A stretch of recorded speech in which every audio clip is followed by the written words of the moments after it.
Ladies and gentlemen, hello and welcome to the first ever episode of The War Report. I'm your host, Alex Axel Toss Rodriguez, and I'm super excited to bring this show to you. Of course, if you haven't heard already, Sony Online Entertainment and Major League Gaming have partnered up to bring esports to PlanetSide 2, and this show is just one step of that process. Of course, let's talk about PlanetSide 2. What is it? It's a massively multiplayer online first-person shooter. You can jump in at any time you want. It is absolutely free to play. You can see some action on your screen right now. Lots of tanks shooting stuff, and yes, that many players are involved. They're battling right here, right now. Again, PlanetSide2.com is your source to jump into the action. Now, what we're doing here is a show, PlanetSide 2, every single week, Sundays, 7 p.m. Eastern, and I'm going to have a guest every single week. And of course, today's guest, I'm very happy to invite onto the show Jimmy Whisenhunt. He's a senior game designer for PlanetSide 2. How's it going, Jimmy? Oh, it's going well, man. It's going well. Just actually taking it easy and playing some PlanetSide this morning, man. That's what's up, man. That's great to hear, of course. For those out there who don't necessarily know a lot about you, can you go ahead and explain maybe your specific role with PlanetSide 2 and maybe a little bit of background of your gaming history? Sure, yeah. I am a combat field designer. So what I do, like when you're in the game and you see all of your certifications, like your skills and stuff like that, basically like infantry mechanics, it's what I work on. I'm specifically on weapons design. So balancing that, making sure it feels right, making sure that you can understand why the recoil does something goofy. And yeah, stuff like that. That's awesome, man. There. Yeah, PlanetSide 2, fantastic game again. PlanetSide2.com. Go right now, free to play, go play. So, purpose of this show, this is the first one. So I understand there's going to be a lot of people watching maybe that haven't necessarily gotten to experience a lot of PlanetSide 2. And in the beginning part of the show, we're going to try to help guide you guys through at least the early stages of PlanetSide 2. And Jimmy, of course, at any time, feel free to jump in and provide your thoughts. Of course, I want to start out talking about the factions, the empires. Of course, everyone has a daunting, possibly, decision to make when they start playing PlanetSide 2. That's going to affect a large majority of your game experience. You got to choose between the Vanu Sovereignty, the New Conglomerate, or Terran Republic. Jimmy, which one have you selected to be dedicated to at this point in time?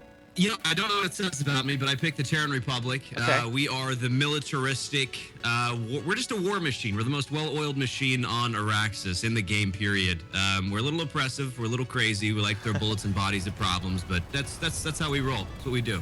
That's awesome, man. Now, if we're talking about the differences between all of these three factions, it's not as radical as, all right, if you pick Vanu Sovereignty, you're going to have a ridiculous advantage over everyone else because they're the best. No, it doesn't work that way. They have their minor differences, so you know it expands gameplay in a sense. Where if you're not feeling it with a certain faction, you can switch over. It also, I feel like it provides a lot of a community aspect, because typically once you select your empire, you're going to be interacting with a lot of the same people. Now, if we're talking about a little bit more elaboration about the differences, you know, as far as weapons, as far as vehicles are concerned, what kind of differences are we going to see there? So the Terran Republic will start off there. The Terran Republic's once again, they're a war machine. They're a huge militaristic faction. Is what they are. They're the government, basically. So they've got high fire rates. They're really efficient. A lot of bullets, a lot of ammunition. Even their tanks have two barrels on them, like two cannons. They're just kind of like more of everything must be better, including bodies. Okay, this isn't biased or anything, Mr. Terran Republic guy. Sure. Yeah, okay, good. I know. It's pretty cool, though. Double cannons, man. I mean, come on. But, double cannons seem pretty awesome. the New Conglomerate, they're a rebel faction. They kind of scrap together what they were able to get their hands on. They're hard hitting. They fire slower, but they hit a lot harder. Higher recoil. They take a lot more damage on their tanks and things like that. However, not quite as much ammo, and that's kind of the balancing out factor there. So they're not throwing out a million bullets to just do a crap ton of damage and hitting every time. And the Vanu Sovereignty, they're all about technology and spandex and purple things. And beyond that, they're a more sustained fire. They're more accurate. Their bullet, they don't have bullet drop. We do have bullet drop in our game. Their bullets are little lasers. They're lasers. They actually do not, yeah, correct. Yeah. Now, there's exceptions to that rule, but overall, that's their faction theme. Their tanks float and can go over hills and sometimes occasionally fly if you hit things properly. They're the futuristic variation. They're the pew-pew type instead of the rat-a-tat-tat of the Terran Republic. Now, as we continue on to this menu, you can select a server. Of course, it gives you 4 options. You can hit view all servers. Now, as far as selecting a server and differences between these servers, there's obvious differences. Of course, we can see the region column. We got Australia, Europe, US East, US West. When I'm selecting a server, what other options necessarily should I be looking at? Specifically, I see a bar graph on the right-hand side. Can you explain a little bit about the server screen and what I'm actually looking for when I'm selecting a server? Actually have to think back right now because I'm not currently on that screen there, but I believe there's a population bar there as well. Yes, low, medium, high are the options there. Okay, yeah, so it's basically just going to tell you what the server population is like. They all can get pretty packed, and that's kind of what the game's about, is to be large. One of the things on that screen as well, at least as far as I recall, will actually show what the percentage population is for each Jetfire. It will lock at 33, 33, 33, so no huge worries there. Typically, the third servers come out to be fairly well balanced during peak hours and everything. But no, I mean, just make sure that you're joining in with your friends. I mean, if you got friends that are playing, make sure you're finding out what server they're on. So yeah, you have plenty of options, and let's just go ahead. I made a character for the Connery server, Terran Republic. I'm gonna hit that play button, and let's go ahead and get into the game and see what to expect. Of course, if you're just now joining, you're planetside2.com. It's free to play. You're just now logging in. So here we are in the game. Of course, Jimmy, to guide us through, I'm just going to hit the escape button because we're not going to go into the specific action just yet, because I feel like we should go through the menu to start things out. So, we have a bunch of tabs at the bottom here. If we're on the same screen. Which one do you want to start with? Let's go ahead and go through this menu really briefly. Actually, one of the most important things a lot of people don't realize is to just start off with the flat-out settings of the game, making sure that you feel comfortable with everything. You're going to find that in general. Let's start there just real quick. I want to start because we have a few more sliders than a lot of games. Play with those, get comfortable. They're all fairly self-explanatory, but I want to start off there because some people can get frustrated not knowing that they can change their vehicle, their gun, and their flight sensitivity all separately from each other. But beyond that, let's go ahead and, now we get that out of the way, jump over to the profile screen. If you're following me there, at the bottom left. I'm there. So this is where you're going to see a lot of information about yourself. Obviously, Alex, you're not seeing anything too crazy just yet on the stats screen. You just made this character. I did. But this is where you start seeing... Everyone's like, Axel Toss is level 1. Get him out of here, man. Noob! Yeah, and so this is what's cool about this page is, you can talk trash because you're great with this game based on your stats or whatever, or you can actually just look at what weapons you're doing well with. If you are on your profile page and you click that little stats module there on your screen, you can actually go over to your weapons and you can see what weapons that you have used, how many kills you have with them. If you have more deaths than kills with that weapon, I recommend maybe just trying a different style of play, rather, like jump into another gun and give it a shot. But anyway, beyond that, in the profile screen on the left-hand side, you're going to see the leaderboard as well. It'll show you the top players on the server. Usually actually pretty nice fellows. If you want to reach out to them and try to jump in their squads, they're usually willing to do that sort of thing. Cool. It also has time there. Very intensive stats listed here. Yes, yeah, I mean, and they can be sorted all sorts of different ways. You also can do outfit stats, so once you do get an outfit, that's one of the most important parts of our game. You can compare yourself against your other outfit or guild mates. Yeah, let's go ahead and talk about it. Of course, this is the social tab at the bottom. This is one of the most important buttons in the game, once again. If you're jumping in, this is a great way to kind of get a good idea of what's going on, right? You can go straight to social, hit squad. You can join now. Join a squad right away. There are in-game chat options, in-game voice options.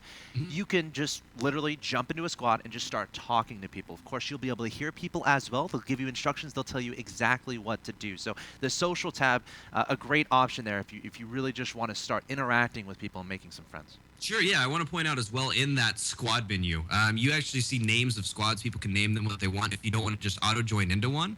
And that's where you start finding people who are actually wanting to accept you as an outfit mate. So you might see one on here that says recruiting for outfit. Try to check those out because they're usually really friendly folk that just want to help you with the game. Yeah, the social aspect is just so important in PlanetSide 2. Playing alone, it's cool for some people, but PlanetSide 2, I feel like it's a game meant to be played with a lot of people. There's so many strategy interactions and whatnot. Yeah, you've got hundreds of people fighting each other. Yeah. I mean, you can't expect to try to make a huge impact. You can try to, as a TR, go try to charge into a new conglomerate base on your own where you're facing 100 enemy troops. But trust me, you're gonna want to have a squad to roll around with, and you know, some friends to help you out. Of course, you know, that brings us into a little bit of a discussion about the classes in the game. Of course, a lot of classes are there to kind of support, a lot are there to get the damage done, and let's just go ahead and go through them pretty briefly here. Of course, starting off with the Infiltrator. This is the Sharpshooter. Yes. Yeah. Sharpshooter, that's basically his major role. His special ability, if you hit F by default, will cloak you. You can still be seen kind of like a shimmer. If you don't move, it's really hard to see you. And he sneaks around, he infiltrates, recons, and shoots things. Yep. Of course, you can't. You can't shoot when you hit F. By the way, I learned that. Right, I learned that the hard way. Why isn't this working? I know. I'm like cloaked. I'm getting right behind somebody. You're dead, man. And I'm like trying to. Why isn't it working? He turned around, saw me, and killed me. So, yeah, Infiltrator, really fun to play around. Of course, we have Light Assault. This is your mobile unit. He can fly around everywhere. You hit the space bar, and you get some jetpacks. You know, not the biggest damage dealer. More about the mobility, getting to those nice capture points, or if you're having trouble getting places, you know, you can just jump. No fall damage, essentially. If you're falling a long way, you can just hit that space bar. You're going to stay alive. But this is the mobile sharpshooter. This is the mobile run and gun type guy. Yeah, and he uses carbines. Each class is going to have a little bit different type of weapon they use. More medium ranged combat to close, depending on what you get. And yeah, all of his abilities wrap around being mobile and active. Yeah, of course. The next two are going to be kind of the support classes. Is it okay to classify it as those? Because we have the combat medic, the medic, and of course medic is kind of a universal term. This is the guy who heals people. He also has a gun, so it's not like you're restricted to just healing people. If you see a guy you're trying to heal you see enemies coming at you, you don't just sit there and die. You can stand up and start firing your gun at them. So you help revive your team. It's a little engineer, useful for repairing vehicles, which we're going to talk about in a second, and of course providing ammo, a bunch of different utilities as well, and of course heavy assault and max. Your heavy hitters. Heavy assault's got that rocket launcher secondary, very good at dealing with enemy vehicles, and of course the max unit. This is the bruiser. This guy, he can go anywhere. He can take a punch, and if you're really just wanting to charge into the action and last a little bit longer than everyone else, Max is the guy you want to choose there. Yeah, it is also the Max. He's got to have the support. That's what our game's based around. He needs to have that engineer behind him. He will last a while, but he also is a really big target.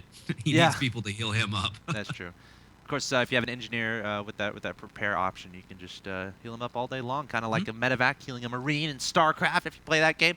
But yeah, I mean, I think that's a good run through of the classes, and we talked a little bit about the vehicles. There's lots of options here. This is one of the most fun aspects of PlanetSide 2. It's not restricted to ground warfare. You can jump in vehicles. You can take to the skies. You can roll around in a tank, and just so much variety here. Is there a favorite vehicle here that you're akin to? You know, I just to fly and like be myself and just kind of lone man it when no one else is on that I'm necessarily like my outfit or anything is going to be the Mosquito. It's our ESF. Each Empire has one Empire specific fighter. It's fast. It's really, really, really hard hitting. Doesn't have a ton of health, though. The thing gets hit with, like, one dumbfire rocket non-lock on, it's dead. But it's a lot of fun. A lot of fun. On the ground, the Sunderer, just because it's a sport vehicle. It's a mobile spawn. Yeah, it's very important. We're going to talk a lot about spawn points as we continue with this show. The Sunderer, a mobile spawn point, in essence. Of course, again, we'll elaborate a little bit more. But really quick, before we jump to the map, back to classes. Is there a favorite class? I didn't ask you this, but is there a favorite class that you're liking a lot? That you use a lot of the time? Heavy assault, man. Okay. I hate vehicles. I want them all the time. I'm an old school Counter-Strike guy, man. I've been playing 13 years. I want to shoot people, so these vehicles just gotta go. They gotta go. Yeah, of course, and you can pretty much change between these classes at any time. It's not like you're absolutely restricted to one class. You're going to be there forever. Of course, once you start spending, you know, the certs that you end up gaining, then you're going to start wanting to lean toward a specific character and stick to that one. But you can jump in between it, and honestly, it's beneficial to switch in between because let's say, again, we're going to talk all about this. Hopefully, this is not too overwhelming. But let's say there's a situation where you need an engineer, right? Then you can immediately go and change into an engineer and to ensure you complete your objective. Again, objectives, I know we're throwing out terms out there, but again, we're going to be investing a lot of time into PlanetSide 2. But let's go ahead and get into the map. I think this is probably one of the most important aspects of PlanetSide 2 is the map, of course, that icon to the left, second from the left.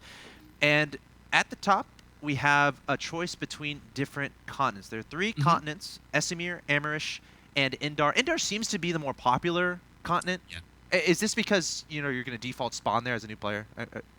Yeah, there's that. I mean, that was also the first one released through beta, so a lot of people are super familiar with it.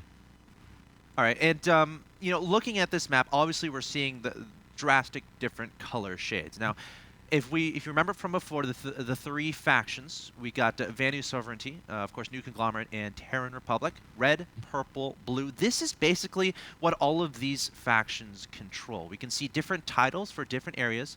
Of course, you can see the Dahaka Amp Station.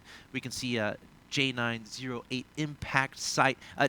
The Crown, plenty of different titles for plenty of different areas, and all of these sections are important for a number of reasons. First, of course, Jimmy, you can help me kind of go through these. Resources is very important in the game of PlanetSide 2. Obviously, the more area you have control for your specific empire, the more resources you're going to have.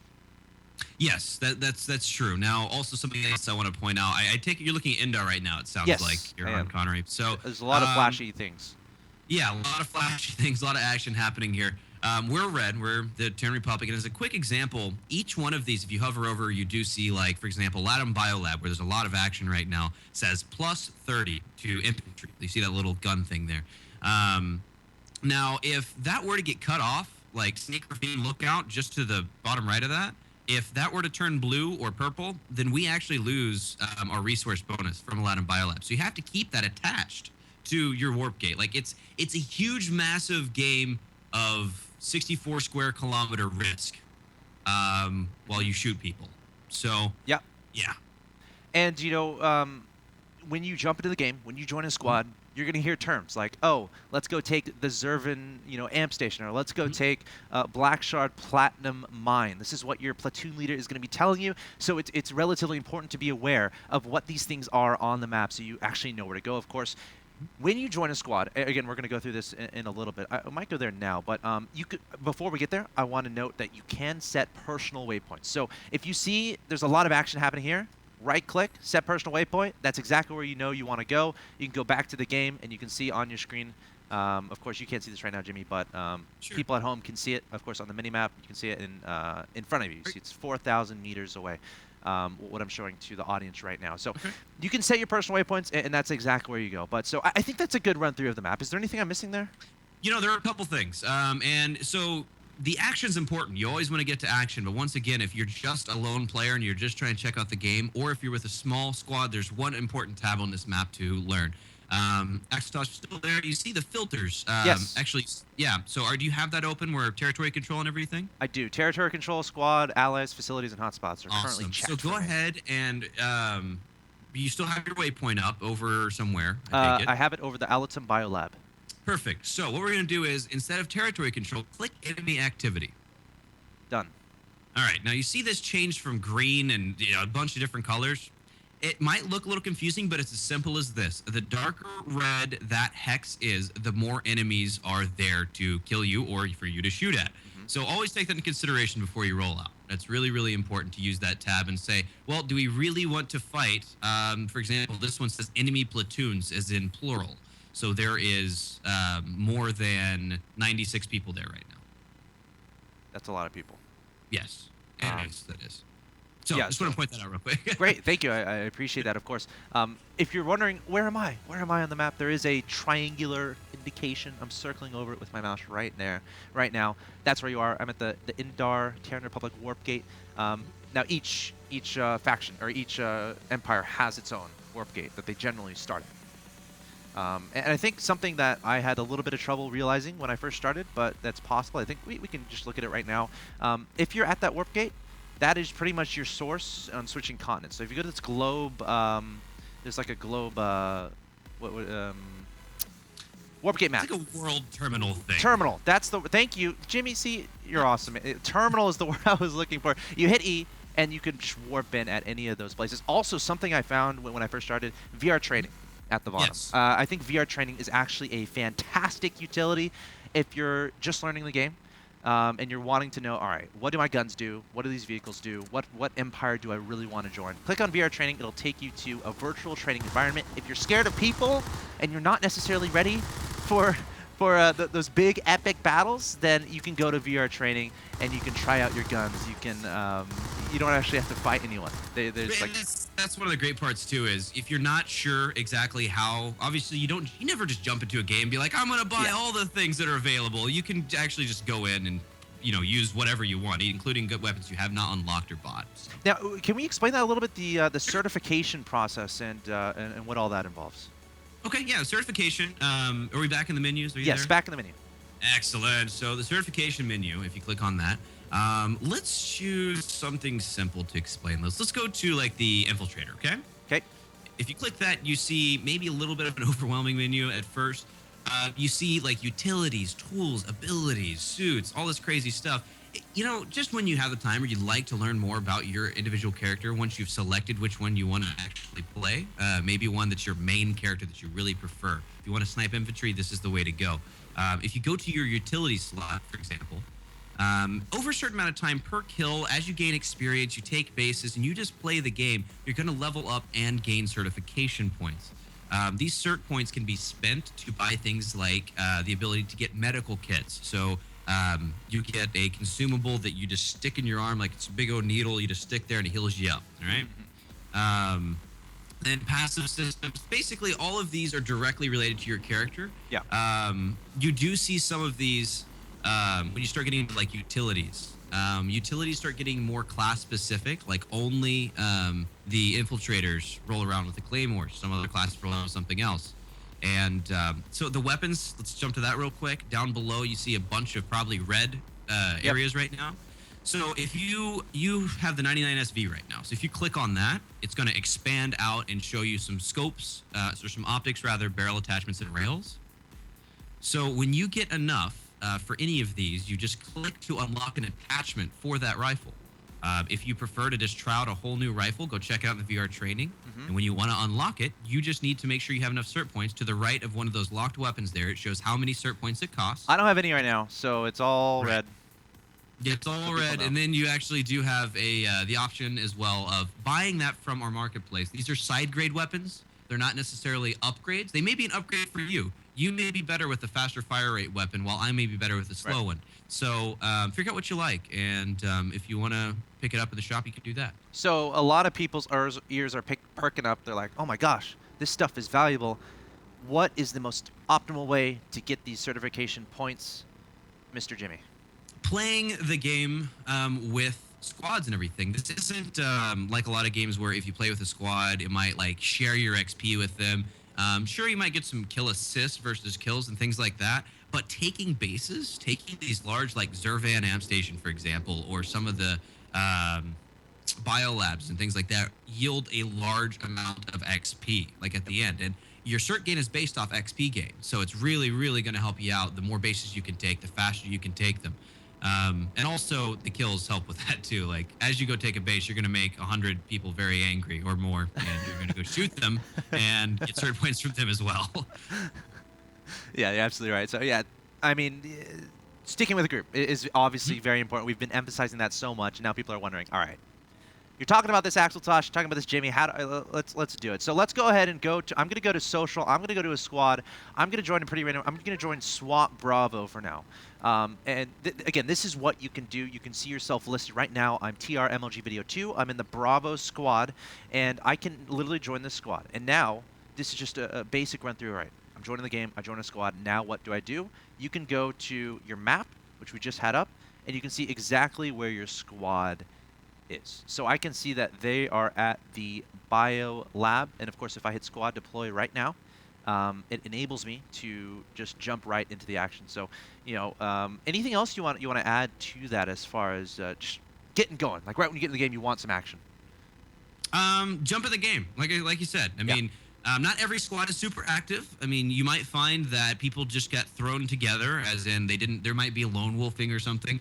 You could even try to use your microphone. Say, "Hey guys, where are we at right now?" Try to coordinate a little bit, or jump into another squad. There's usually almost always 5 to 10 squads or platoons that are open for you to join, of people who understand the game and are going to be barking out orders for you to learn and understand.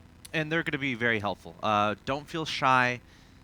Communication is encouraged. No one's going to yell at you. They're going to want your help, right? Sure. So definitely take advantage of that. Join the squad. Jump into the action. And just await orders. You're going to hear them very soon after you join in.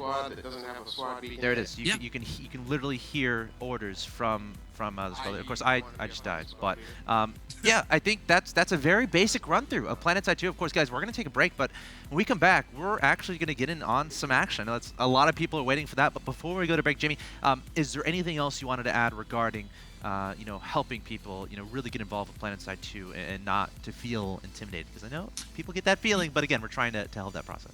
Yeah, and I fully understand the intimidation. I'm, once again, a long-time 13-year FPS competitor. I feel comfortable in FPS, but Axeltoss, and be honest, clicking the play again on the ladder in StarCraft 2, sometimes a little rough for me. So come on, man. I know. No, I understand. No, I get your point. But the biggest thing with me is, in this game, you are always going to be an asset. I mean, you really are. Even if you're not the best first-person shooter player, look at this as an RTS even. You can sit there and consider that if I miss this shot, yeah, that's one person that's not dead on the enemy team. However, I can tell my entire platoon that I just saw 3 tanks, 15 people, and you made a huge impact on that fight. As long as you're communicating with people around you, you jump in your medic and you're healing things, or even if you're just a distraction, being a complete weirdo running around shooting for no reason, you are somehow contributing to someone else's experience and the fight, and that's what our game's all about. So don't be intimidated. Just have some fun, jump in, and have some laughs. It's a lot of fun. And, along that point, last point before we go to a break, the Q button is actually really important. That's like one of the first things. Announcement. It's so true. It's the first thing I learned. Let's explain it a little bit. Of course, if you're looking at something and you're trying to shoot him but you can't do it, you're like, oh, I can't kill him. Hit that Q button, because when you hit that Q button, it spots it. The whole team can see where that vehicle is, where that person is. And let's talk about the minimap too. That is so infinitely important to point out your minimap, which we will hear in a little bit. Yeah, maybe. we will. But once you spot something like a Sunder, like if you see a tank and you hit Q, your entire faction is going, oh God, there's a tank there. Thank you, Joe Schmo Noob 502 who just joined the game. You just helped. I mean, obviously they don't know that it was you. Sure. But you're helping them all out. Yeah. Like, that's great. All right, guys, that concludes the first part of the War Report. Again, guys, don't be intimidated. Jump on planetside2.com right now. Play for absolutely free and get on into the action. When we come back, that's exactly what we're going to do. We're going to play some PlanetSide 2. Jimmy is going to take the lead. I'm going to jump into my observer camera, and we're going to experience the awesomeness that is the MMO FPS of PlanetSide 2. Don't go anywhere.